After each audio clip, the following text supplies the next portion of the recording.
were thinking, why anarchism?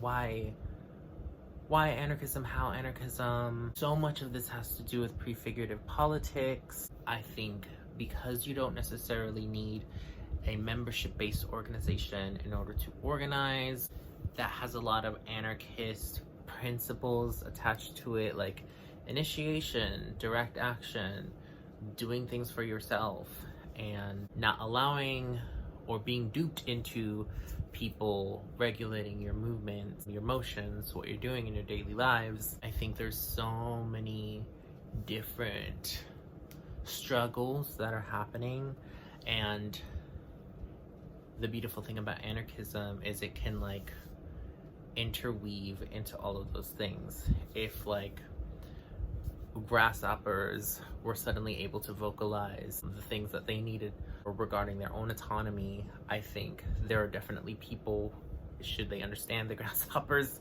they would be able to honor that kind of autonomy in ways that other authoritarian statist ideologies couldn't, because in the longer run, when it comes to the state and or the government, there's always going to be people who are devoutly in tension and against these centralized authorities and power. And you know, anarchism it's just something, it's something that had, or an idea that has been around since the late 1800s, but I feel like it's much older than that. Like honoring people's individual autonomy in relationship to collective autonomy has always been a thing. This is why I think movements for autonomy are global, and they can be very much a threat to people who want to abuse power, and people who even want to wield institutional oppressive power or coercive power. And I always talk about the differences between, you know, wielding a kind of collective power that we can have and utilize to like topple certain systems of domination that are inherently oppressive. On the flip side, you have coercive power, which I think is like a kind of power that coerces you to be in relationship with it. None of us have a consenting relationship to the nation state.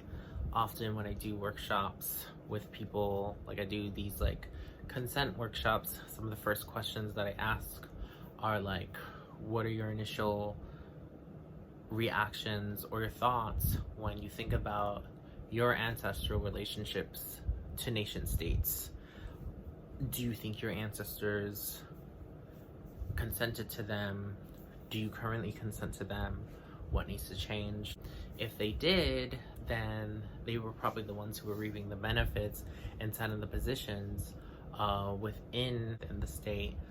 From my own perspective, like, I know I say that I'm not an anarchist, but you know, I have a lot of comments and friends that are. I have comments and friends who are also socialists and communists. But when it comes to a correct ideology, I think the one that I go to is often anarchism or autonomy. You know, you think about the Zapatistas and their fight for autonomy. You think about other people who might not utilize the language of anarchism, but the principles are still there. The fight for autonomy is there. The root causes of harm are there. The root causes being centralized authority and power in the state, utilizing and organizing its authority to rule over people, is how I see there is universal solidarity within movements for autonomy, and why I think so many other ideologies and perspectives think it's such a threat and think it's so dangerous to anyone who wants to seize state power. Also, again, you know, prefigurative politic, you can actually put these beliefs into practice. You can actually organize neighborhood assemblies that don't have leaders, that might delegate specific tasks or focus groups or affinity groups based on people's interests.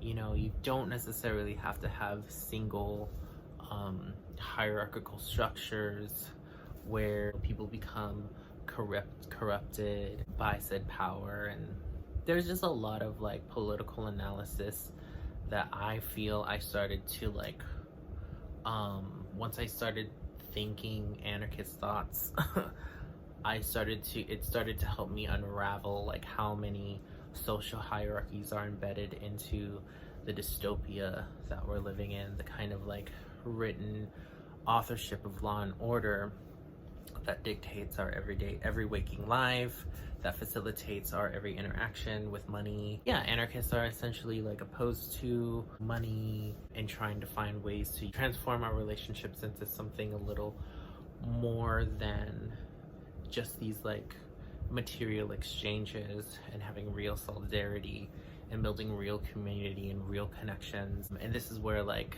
I find other forms of anarchism really necessary and meaningful, with like indigenous anarchism, for example, and like building real relationships, not only with humans and centering humanhood, which is just a Eurocentric standard of what importance and selective compassion is anyway, but it's also building relationships, real relationships with the land, because we need that. Who's going to show you better ways of like relating to one another or surviving this kind of like